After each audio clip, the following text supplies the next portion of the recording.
6 pasukan elit asing yang pernah berhadapan dengan Kopassus. Bicara soal Tentara Nasional Indonesia (TNI), tidak bosan-bosannya kita mendengar kabar akan prestasi dan kehebatan yang dimilikinya. Dunia mengakui bahwa TNI memiliki pasukan khusus, elit yang sangat hebat dan bukanlah pasukan khusus sembarangan. Mereka memiliki kemampuan yang cukup tangguh dan tidak perlu diragukan lagi. Seperti halnya pasukan tentara Amerika yang sering berhadapan dan bertempur dengan pasukan asing. Ternyata tentara Indonesia juga pernah bertempur berhadapan langsung dengan pasukan asing. Berikut adalah 5 pasukan elit asing yang pernah berhadapan dengan Kopassus pasukan elit Indonesia. 1. Tentara Gurkha. Kejadian ini terjadi pada tahun 1963 lalu saat Indonesia terlibat konflik dengan Malaysia. Karena Presiden Soekarno mengajak untuk mengganyang Malaysia. Akhirnya pasukan Malaysia kewalahan menghadapi gempuran pasukan tentara Indonesia. Akhirnya Malaysia meminta bantuan Inggris. Saat itu pula Inggris langsung mengirim pasukan komando SAS dan pasukan Gurkha ke Malaysia. Hingga saat itu pasukan TNI harus berhadapan dengan 3 pasukan asing sekaligus. Pasukan Gurkha berasal dari Nepal namun bertempur untuk Inggris. Pasukan ini memiliki senjata khas yaitu pisau kukri. Dengan pisaunya, mereka bergerak dengan cepat dan menggorok leher musuhnya. Dalam pertempuran di Sakil-Kilo pada tanggal 10 Juli tahun 1964, satu peleton Tentara Nasional Kalimantan Utara berhasil meraih kemenangan melawan 2 peleton Gurkha. Dalam perang tersebut, 20 orang Gurkha tewas namun tidak ada satupun korban jatuh di pasukan Indonesia. Sementara itu, pertempuran melawan tentara Gurkha di Gunung Tepoi, Kalimantan pada tanggal 21 November berakhir dengan kekalahan pihak TNI. Tentara Gurkha berhasil menyerang Batalion 428 Raiders dari Divisi Diponegoro yang berakhir dengan tewasnya 24 prajurit TNI sementara Gurkha kehilangan 3 personilnya. Sebuah kekalahan yang wajar dengan perbandingan 1:3 pasukan. 2. Royal Malay Regiment. Pada tanggal 29 Desember tahun 1963, 35 KKO, Korps Komando Marinir, atau yang sekarang disebut dengan Korps Marinir menyerbu markas Kalabakan.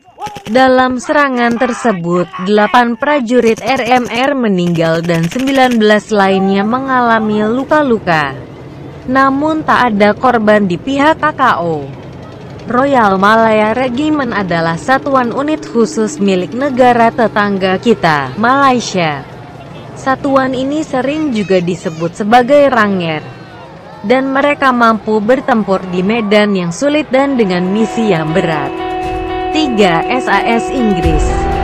Pada tanggal 23 April tahun 1965, pasukan Kopassus dan SAS pernah berhadapan langsung dalam penyerangan di Pelaman Mapu, Kalimantan Barat. Dalam pertempuran tersebut, 9 orang prajurit SAS tewas dan Kopassus kehilangan 2 orang prajurit.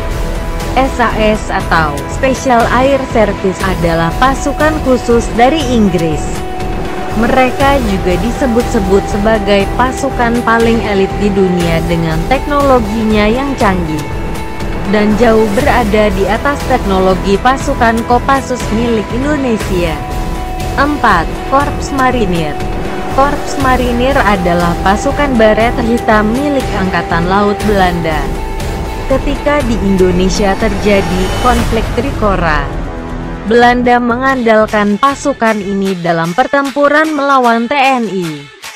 Saat itu, LB Murdani dengan pasukan naga yang di Irian Barat berhasil disergap oleh pasukan Belanda. Pasukan tersebut tidak dapat dideteksi karena kemampuan mereka bergerak dengan sangat senyap. PGT atau pasukan gerak cepat juga pernah terlibat bentrok dengan satuan angkatan laut Belanda ini. 5. Korps Komando Troopen. Pasukan baret hijau ini juga merupakan milik Belanda. Dulu, pasukan elit Belanda ini bernama Korps Special Troepen. Namun, namanya kemudian diganti dari KST menjadi KCT. Korps Komando Troopen ini juga pernah berhadapan langsung dengan TNI. Hal ini terjadi ketika TNI pada masa revolusi kemerdekaan dan adanya konflik RMS di Ambon. Pendirian Kopassus sendiri mengacu pada satuan asal Belanda ini. 6. Pasukan Australia.